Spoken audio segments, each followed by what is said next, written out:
Last day of covering the Williams Gambit in this series I'm calling the top 10 powerful gambits for Blits. Can I show you one more trap before I play one or two games on lichess? Watch. After pawn to f4 and black plays d5, you still go pawn to e4, and after pawn takes, obviously you develop your light square bishop first before playing d3. And once again, if black plays knight f6, you just pre-move d3 and knight e2 instantly without even thinking twice about it, because you know after this, if black takes, obviously you will win their free queen on d8 like that. But not too fast. If your opponents rush out with a move bishop g4 pinning the knight to the queen, guess what? Once again, you can just go knight c3 because you still have the same cheap trick of sacrificing the bishop on f7 and grabbing a free queen. But if black thinks they can take with the bishop on e2, attacking your queen, well, guess what?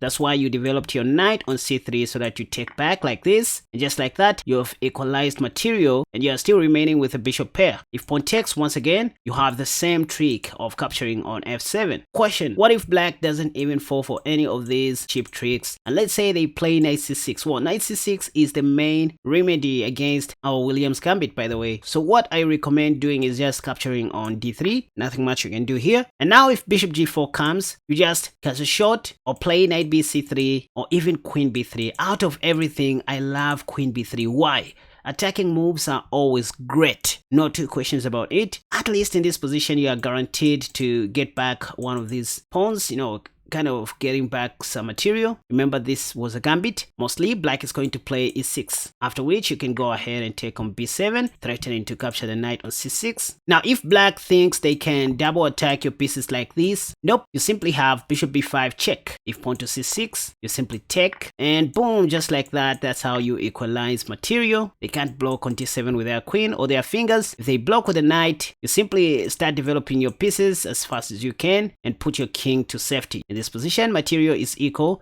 This could be anyone's game. Just one of those things where the best tactician has to win. Anyway, now just as I said in my yesterday's video, there's so many things that black can do, not just playing pawn to d5. In fact, knight f6 is one of the most challenging things they can do. However, against this, I recommended going into the reversed Dutch, where you start with knight f3 and e.g. after pawn to g6 or something like that, you simply go g3. If bishop g7, you go bishop g2. If black casts short, you also cast short. d5, you go pawn to d3. c5, there is this idea of putting your knight on e5 as early as you can. But the way Grandmasters play this is as follows. They put their queen on e1, maybe preparing for pawn to e4 in the near future, of course. And if something like knight c6, Grandmasters love playing c3, just stopping knight d4 or knight b4 in the near future. Other moves to consider are as follows. You can try knight a3. That knight will sit on c2 in the near future. I mean, since we have a pawn on g3, there's no need for us to develop our knight on d2, and because we don't have knight f1 and knight g3. Although that is still playable, but the plan is not just clear. So you want to play like this. That's how you develop your knight. Sometimes you consider putting that knight on b5, provoke some weaknesses on the queen side, and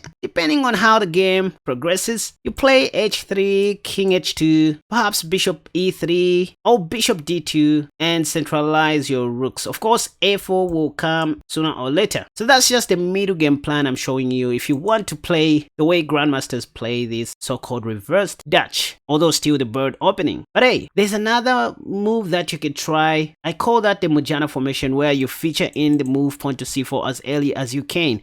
In fact, after castle short, or whenever you see the move pawn to d5, you can immediately go c4. And the whole point is to allow this advance to happen so that you now go b4 or rush with d3 first before playing that move. If c5, for example, once again, there's no need to develop your knight on d2 in these kinds of structures. You have knight a3. If pawn to s6, now this is when it makes sense to go b4. Point is, after pawn takes, you have knight c2. You are going to win one of those pawns back. If these, first you have bishop b2, and it's just a matter of time before taking back some material. So this is very much playable even in classical tournaments, kind of the Catalan if you think about it, or the Reti. But if black takes, let's say after pawn to c4 and then they take, that's just a free pawn. Noticing that this time you don't have queen a4 check to win that pawn immediately. Well, guess what? Again, you can still go knight a3 to win that pawn immediately. Black can't do anything about this. If they play something like bishop e6, guess what? You have knight e5. There we go back to the knight e5 stuff, which I recommended a few seconds ago. This is one move that you can play immediately after castling short if you want to over control the center with your knight. And this also paves the way for your light squared bishop targeting the b7 pawn. That's why you will see most of your opponents playing something like knight c6 in this position, and then it's up to you to take the c4 pawn immediately with your a knight, which is badly placed. The problem with knight takes c6 immediately is that you won't have a good continuation after taking on c6 with your bishop. I mean, you will lose a tempo, you will have to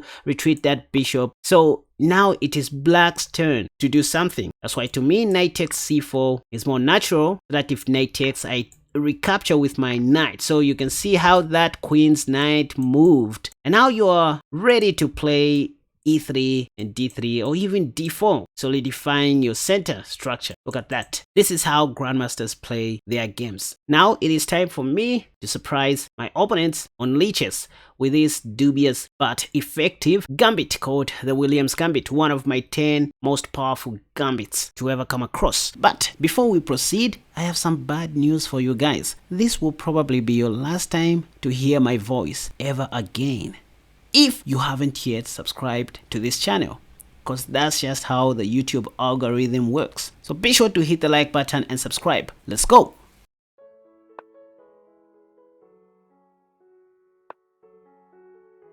Again, pawn to e4.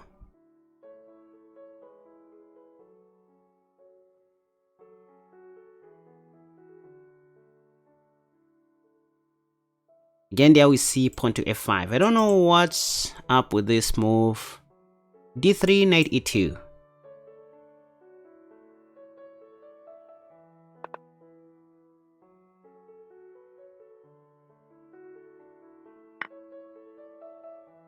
Knight c3 again. Are they going to take my free knight? No, this time they have played knight c6, which is the best move in this position, just protecting the queen in advance. So you're not going to see the Tennison Gambit trap. And so it's time to work for my meal. This time maybe I should just take back. So you're going to see these things repeating over and over.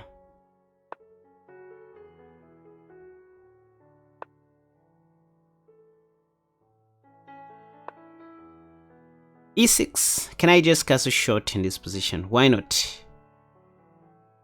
Just putting my king to safety and continue with my attack.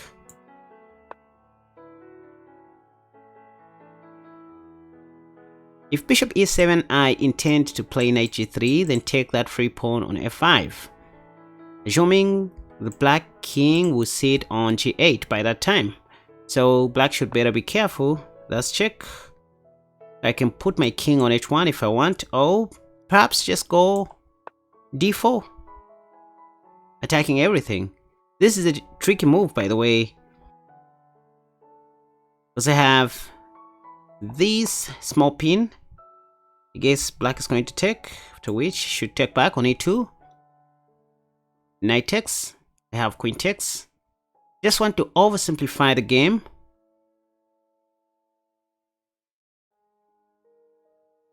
With bishop e3, I just pinned the knight to...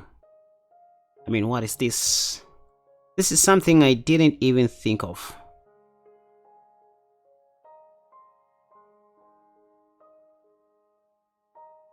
I think let me just take the knight and put my king to h1. A game full of pre-moves, if you think about it. Now I'm targeting the e6 pawn. I'm just going to get that for free. I don't know why black didn't defend the e6 pawn, because I can just take it now for free, for grabs, and then check back with my queen. I guess this is no longer a gambit now. If anything, I'm just up an exchange, is it? Or we are equal in terms of material. I thought I was going to win the bishop for free, to be honest. But anyway.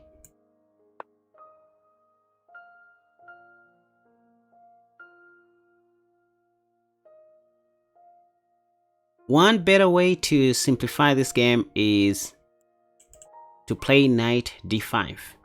That'll be great. I also have knight h5 in the near future if you think about it. Also, rook a e1 is pending. And time is ticking. Once again, this is a casual bullet match, nothing much. I guess my opponent is going to run out of time. This wasn't part of my plan, but there's nothing I can do if somebody is too slow. I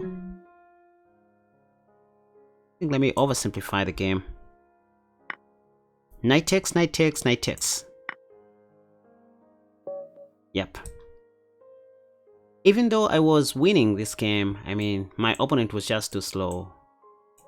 Clearly, they can't play bullet.